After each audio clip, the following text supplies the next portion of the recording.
Jadi pelatunya nggak pernah ditarik. Akibatnya apa? Akibatnya pelatu ditarik justru oleh pemimpin leaders di lokal, bupati yang ngamuk, lurah-lurah yang kemudian menggoblok-goblokkan pemerintah pusat.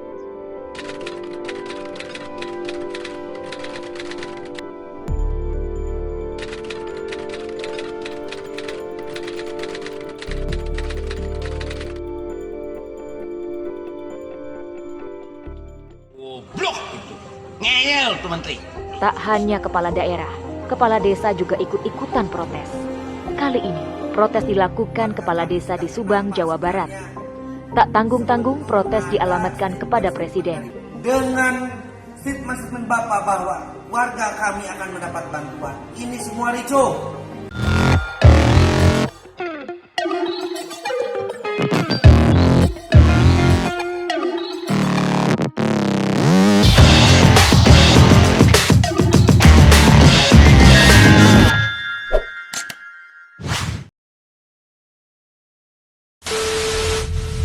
Video Bupati Bolaang Mongondo Timur Sehan Salim Lanjar geram kepada sejumlah menteri yang kebijakannya menyulitkan bagi bantuan langsung tunai kepada warga terdampak COVID-19 menyulitkan. lantaran warganya susah makan di masa pandemi corona akibat mekanisme bantuan langsung tunai BL. Aksi protes Bupati pun viral di media sosial. Puluhan kepala desa di Kabupaten Bogor, Jawa Barat yang memprotes penyaluran bantuan terhadap warga yang ketidaksesuaian data penerima bantuan sosial dampak COVID-19.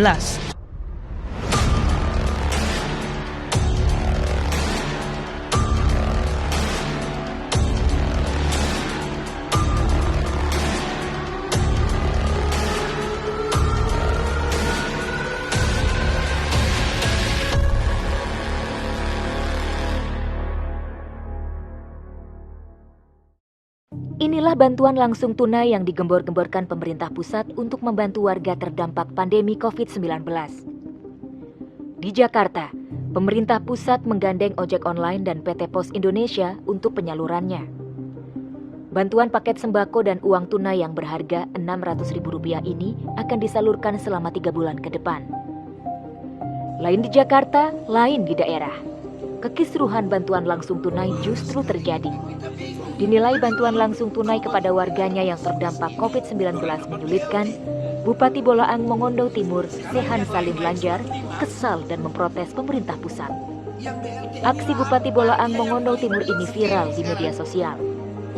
Protes keras Sehan terhadap menteri-menteri ini terkait perihal mekanisme bantuan langsung tunai yang begitu menyulitkan. Dia nggak boleh dapat karena dia dapat BLT. BLT-nya kapan? Masih mau buka rekening inilah kriteria ini. Kriteria macam-macam, negeri udah mau bangkrut, menteri-menteri masih pada ngeyel semua. Saya kira tuh BLT bukan diambil dari dana desa. Iya, dana desa, prosesnya kan panjang.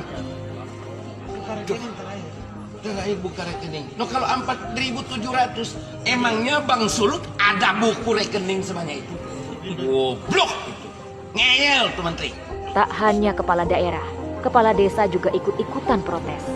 Kali ini, protes dilakukan kepala desa di Subang, Jawa Barat. Tak tanggung-tanggung protes dialamatkan kepada Presiden. Adalah kepala desa Jalan Cagap Indra Zainal Alim yang berani melakukan protes kepada Presiden Joko Widodo hingga Gubernur Jawa Barat Ridwan Kamil. Dengan statement Bapak bahwa warga kami akan mendapat bantuan, ini semua ricuh. Dan yang paling garda terdepan adalah kami sebagai kepala desa. Bukan saya saja sebagai kepala desa Jalan Cagap, tapi saya yakin seluruh Kabupaten Subang, termasuk Bapak Bupati Kabupaten Subang pun kebingungan dalam hal kebijakan ini. Yang jadi soal kenapa tidak mampu mengambil keputusan itu. Tentu saja memimpin artinya menghadapi semua situasi ekstrim. Situasi ketidakpastian. Justru di dalam economy of the uncertainties ini, pemimpin harus maksimalkan diskresinya. Jadi dari awal kalau problemnya leadership memang nggak ada leader. Optimis Indonesia maju. Optimis Indonesia maju.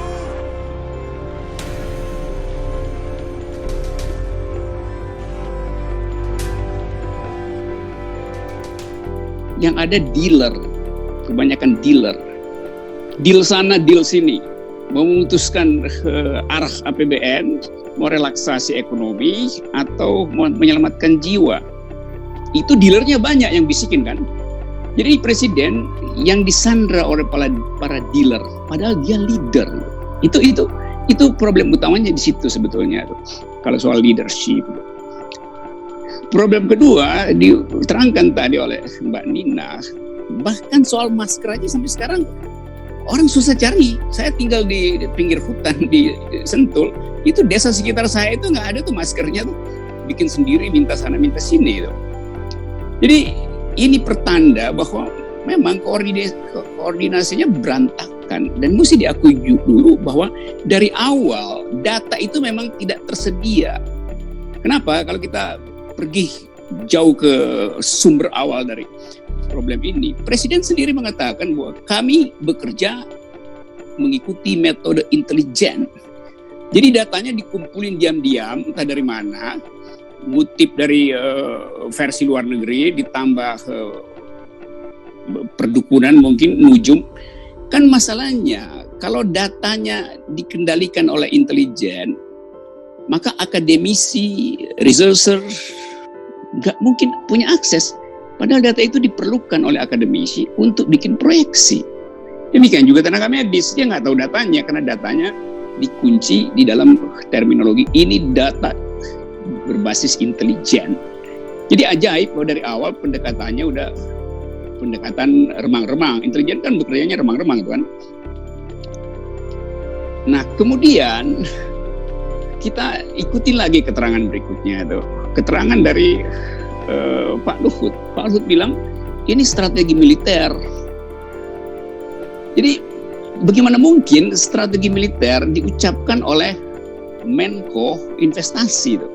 Tentu Pak Luhut punya latar belakang militer, tapi kan bukan fungsi dia merancang satu strategi militer dalam rangka untuk penanganan COVID. Ini sebetulnya strategi ilmiah yang diperlukan, strategi ilmiah, pemetaan data, bikin proyeksi. Terus lihat varian-varian, penyimpangannya bagaimana. Jadi dari awal itu soal data yang dikendalikan secara sangat remang-remang, kita nggak pernah tahu datanya. Akibatnya kita pergi cari data ke luar negeri. Masyarakat kami. Untuk hal ini juga demi kemaslahatan, demi kenyamanan, demi ketertiban di warga kami. Karena semua berharap, Pak, semua berharap dapat. Sedangkan ini cuma 54 orang saja yang mendapatkan. Tolong sebaiknya Bapak pikirkan terlebih dahulu yang lebih matang. Sebelumnya keluhan yang sama juga dilontarkan Kepala Jalan Cagak, Subang, Jawa Barat. Dia kesal karena data penerima bantuan masih menggunakan data lama sehingga banyak warga yang tak menerima bantuan. Baru-baru ini pemerintah Singapura kasih keterangan lain bahwa enggak, itu data Indonesia itu buruk. Luar negeri Harvard kasih keterangan lain buruk, tidak begitu datanya. Karena kita punya akses perbandingan, maka kita jatuh pada ketidakpercayaan. Pada akhirnya begitu. Nah, kekacauan itu didasarkan pada soal tadi, mau memanfaatkan peluru yang cuma sedikit, tapi itu pun ragu untuk memicu tuh. Jadi pelatunya nggak pernah ditarik. Akibatnya apa? Akibatnya pelatu ditarik justru oleh pemimpin leaders di lokal, bupati yang ngamuk, lurah-lurah yang kemudian menggoblok-goblokkan pemerintah pusat. Jadi udah terjadi kekacauan manajemen. Nah, kita tahu bahwa Presiden mengangkat satuan tugas. Kepalanya adalah Pak Doni, yang pada akhirnya mesti memperlihatkan saya militer, saya pakai seragam militer. Kan itu sinyal supaya dia mau bilang kasih saya seluruh kepercayaan supaya saya bisa tentukan keadaan itu. Bagaimana mungkin ada ketua Satgas BNPB yang seharusnya mengucapkan seluruh problem, tapi tiba-tiba ada Menteri A, Menteri B ngomong juga. Kan itu yang terjadi kan. Nah, sekarang saya perlihatkan satu keadaan yang benar-benar membuat orang makin memburuk persepsinya. Tadi siang saya baca di media, Menteri Sosial akhirnya mengakui bahwa keterlambatan penyaluran BLT yang udah jadi bahan olok-olok dan omelan para bupati. Keterlambatan itu disebabkan oleh satu hal, yaitu tas untuk memasukkan sembako belum selesai dicetak. Kenapa? Karena tas itu harus dibuat desainnya yang pakai tulisan bantuan Presiden Republik Indonesia. Jadi kelihatannya pembungkus lebih penting dari isi. Kenapa nggak pakai tas kresek aja sih, bagi-bagi sembako tuh mesti tunggu dicetak dulu. Itu artinya ada bisnis di situ, bisnis orderan percetakan ratusan ribu atau hampir jutaan tas itu kan. Jadi tas dianggap lebih penting daripada isi, bungkus lebih penting dari isi, sorban lebih penting dari isi kepala gitu. Jadi ini soalnya tuh.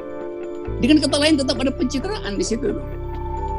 Kenapa nggak berterus terang bahwa oke, udah terlambat 2 hari maka kami mengambil diskresi untuk membagikan sembako itu tanpa harus menunggu ada tas yang ada tulisan bantuan presiden. Ngapain? Apa urgensinya menulis bantuan presiden? Rakyat nggak penting itu mau bantuan presiden, yang penting hak dia yang dijanjikan tiba. Jadi soal-soal beginian yang bikin kita ikut frustrasi juga melihat keadaan semacam ini.